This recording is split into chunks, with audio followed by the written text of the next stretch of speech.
बुलंदशहर जहां की मोनिका यादव जो कि दिल्ली के मुखर्जी नगर में रह करके यूपीएससी की प्रिपरेशन कर रही थी। 8 सितंबर 2021 उसके घर वाले उसे कॉल करते हैं, लेकिन जो मोनिका रहती है वो कॉल उठाती नहीं है। उसके घर वाले सोचते हैं कि शायद वो काफी ज्यादा बिजी है, लेकिन देखते ही देखते लगभग 2 दिन बीत जाता है। उनके घर वाले कंटिन्यू कॉल तो कर रहे थे, लेकिन मोनिका कॉल रिसीव नहीं कर रही थी। मोनिका के परिवार में उसकी माँ थी और उसके पिता 2011 में ही एक्सपायर हो गए थे, जो कि यूपी पुलिस में ही कांस्टेबल की पोस्ट में थे। जिसके बाद मोनिका यादव 2014 में पढ़ाई करने के बाद वापस से पुलिस कांस्टेबल बनती है, लेकिन दिल्ली पुलिस में। और वहीं पर जो मोनिका की बड़ी बहन थी वो भी एक गवर्नमेंट टीचर बन जाती है। जिसके बाद सब कुछ बहुत बढ़िया चल रहा था। मोनिका दिल्ली पुलिस में कांस्टेबल की जॉब कर रही थी, लेकिन तभी उसका मन बनता है और वो ये सोचती है कि वो एसआई का एग्जाम क्लियर करेगी। जिसके बाद वो एसआई का एग्जाम देती है और वो उसे क्लियर कर लेती है, लेकिन एग्जाम क्लियर करने के बाद भी वो जॉब ज्वाइन नहीं करती,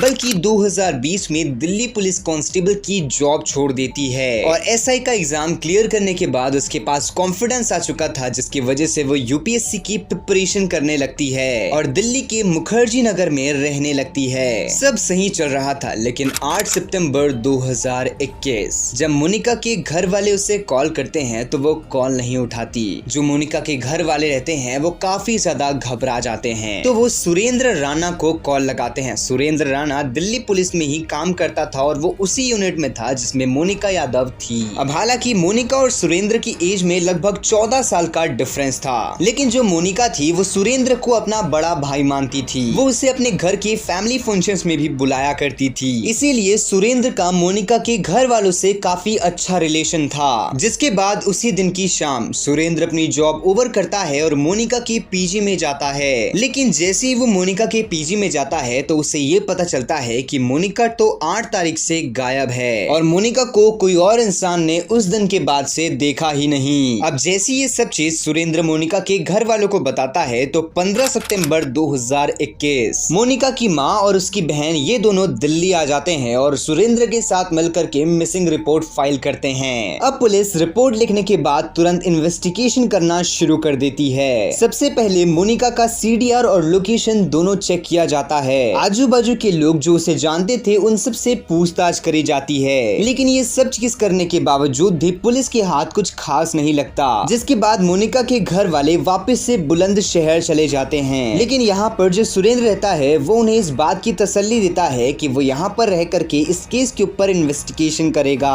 अब देखते ही देखते वक्त बीत जाता है। अक्टूबर 2021 आता है। सुरेंद्र मोनिका के घर वालों को फोन करता है और ये बताता है कि मोनिका कहीं गायब नहीं हुई है, बल्कि अपने दोस्त के साथ भाग गई है। वो एक अरविंद नाम के लड़के के साथ कई साल से रिलेशनशिप में थी, जिसके साथ वो भाग चुकी है। और इसी चीज का प्रूफ देते हुए वो मोनिका के घर वालों को एक रिकॉर्डिंग सुनाता है, जिस रिकॉर्डिंग में मोनिका ये कह रही थी कि वो बिल्कुल सुरक्षित है, उसकी चिंता करने की कोई जरूरत नहीं है और जैसे ही सही टाइम आ जाएगा वो वापस घर आ जाएगी। अब ये रिकॉर्डिंग सुनने के बाद जो मोनिका के घर वाले रहते हैं उन्हें एक तसल्ली तो होती है, लेकिन उन्हें एक चीज का शक होता है कि मोनिका कभी ऐसी थी ही नहीं, और अगर उसकी जिंदगी में कोई लड़का रहता भी तो वो सबसे पहले अपने परिवार को बताती ना। अब जैसे ये सब चीजों के बारे में पुलिस को पता चलता है तो पुलिस भी इस चीज के ऊपर इन्वेस्टिगेशन करना छोड़ देती है, क्योंकि अब जो मोनिका थी वो अपनी मर्जी से भागी थी, ना कि वो गायब हुई थी। धीरे धीरे वक्त बीतने लगता है। तभी जो मोनिका की बड़ी बहन रहती है उसे अरविंद एक दिन कॉल लगाता है और ये बताता है कि वो दोनों ने भाग करके शादी कर ली है, लेकिन जो उसके घर वाले हैं वो इस शादी से एग्री नहीं है। वो लोग उन्हें ढूंढ रहे हैं। जैसे ही ये सारी चीजें नॉर्मल हो जाएगी तो वो मोनिका के साथ वापस घर आ जाएगा। जिसके बाद जो मोनिका की बड़ी बहन रहती है वो अरविंद को मोनिका से बात करवाने के लिए कहती है, तो जो अरविंद रहता है वो ना ही मोनिका से बात करवाता है, बल्कि वो फोन को कट भी कर देता है। ना इस चीज की तुरंत इंफॉर्मेशन जो मोनिका की बड़ी बहन रहती है वो सुरेंद्र को देती है। तो जो सुरेंद्र रहता है वो अरविंद का नंबर लेता है और उसे ट्रैक करता है। तो उस नंबर की लोकेशन एक होटल की आ रही थी। जैसे ही सुरेंद्र उस होटल में पहुंचता है तो पता चलता है कि वो नंबर किसी इंसान का नहीं बल्कि उस होटल के लैंडलाइन का है, और उसी के साथ साथ उस होटल के रिसेप्शन से उसे मोनिका का आधार कार्ड मिलता है, जो इस बात को प्रूव करता है कि मोनिका और अरविंद ने इस होटल में चेक इन किया था।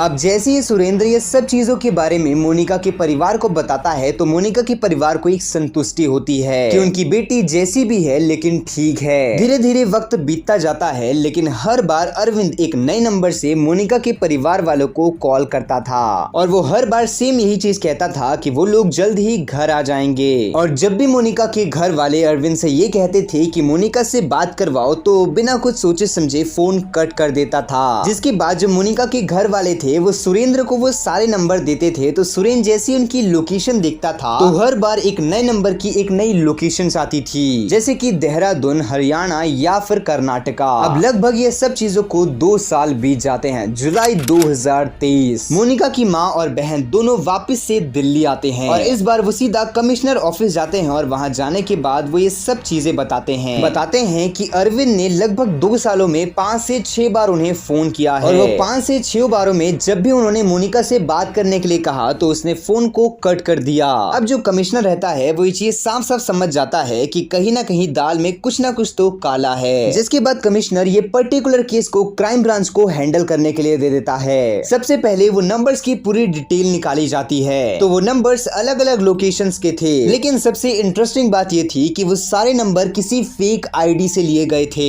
अब अगर अरविंद हकीकत में उन्हें अपने नंबर से कॉल कर रहा था तो वो फेक आईडी से सिम क्यों खरीदेगा। जिसके बाद पुलिस वो 5 फेक आईडी की फोटोज निकालती है और वो 5 फोटोज मोनिका के घर वालों को दिखलाया जाता है, जिसमें से वो 4 को तो नहीं पहचानते लेकिन एक को वो पहचान लेते हैं। वो ये बताते हैं कि ये कोई और नहीं बल्कि सुरेंद्र के साले का दोस्त है। ना जो क्राइम ब्रांच रहती है उन्हें ये चीज समझ में आ जाता है कि हो सकता है कहीं ना कहीं इसमें सुरेंद्र खुद भी इन्वॉल्व हो। वो सबसे पहले सुरेंद्र के साले के दोस्त को अरेस्ट करते हैं। जैसे ही उससे इंटेरोगेशन करी जाती है तो वो ये चीज बताता है कि उसकी फोटो और डिटेल्स रॉबिन ने ली थी और रॉबिन कोई और नहीं था बल्कि सुरेंद्र का साला था। ना पुलिस उसके दोस्त को छोड़ के रॉबिन को अरेस्ट करती है। जब रॉबिन से भी सेम इंटेरोगेशन किया जाता है तो रॉबिन कुछ ये बताता है कि ये सारी डिटेल्स और फोटो उसके जीजा यानी कि सुरेंद्र ने मांगी थी। और जैसे ही थोड़ी और सख्ती से पूछताछ किया जाता है तो वो ये भी बताता है कि जिस मोनिका यादव को वो लोग ढूंढ रहे हैं हकीकत में वो इस दुनिया में ही नहीं है, उसको उसके जीजा सुरेंद्र ने जान से मार दिया है। जिसके बाद पुलिस सीधा सुरेंद्र के ऊपर आती है, उसे अरेस्ट करती है और इंटरोगेशन करना शुरू करती है। अब सुरेंद्र को भी ये चीज समझ में आ चुकी थी कि अब उसका राज छुपने वाला नहीं है। वो अपने मुंह से खुद कबूल करता है कि हाँ उसने ही अपने हाथों से मोनिका यादव को मारा है। जब उससे ये चीज पूछा जाता है कि ये सब चीज करने का कारण क्या था तो वो ये बताता है कि जब 2014 में जो मोनिका थी वो दिल्ली पुलिस कांस्टेबल की जॉब ज्वाइन करी थी तब वो और सुरेंद्र दोनों सेम ही यूनिट में थे।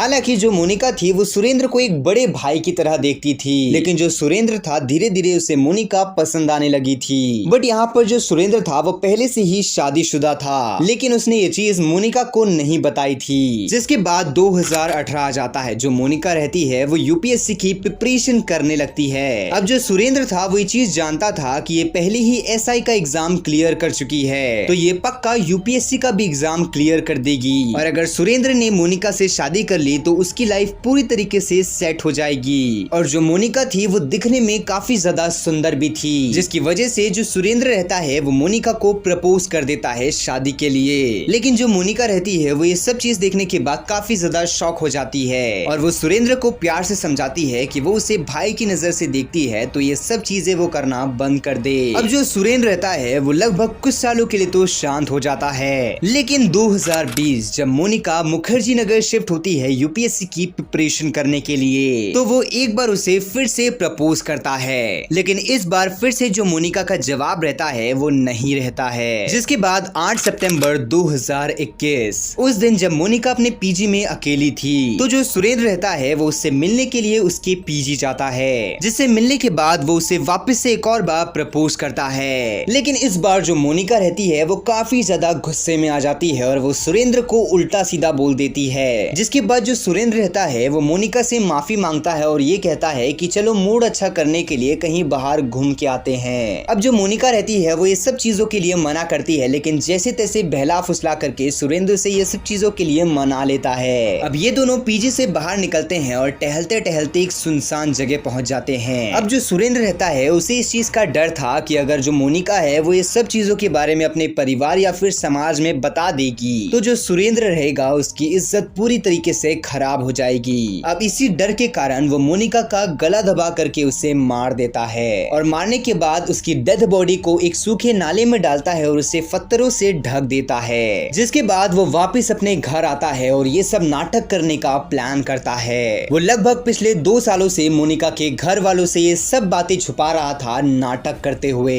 हालांकि अभी तो पुलिस ने उसे अरेस्ट कर लिया है और उसे सजा हो रही है, लेकिन आपको क्या लगता है कि उस पूरी स्टोरी में सबसे बड़ी गलती किसकी है? आप अपनी ओपिनियन कमेंट बॉक्स में जरूर बताइएगा। बाकी अगर आपको क्राइम डॉक्यूमेंट्रीज देखना पसंद है तो हमारे चैनल को सब्सक्राइब करके बेल आइकन कॉल पे सेट करना मत भूलना। मैं मिलता हूँ आप लोगों से नेक्स्ट वीडियो में।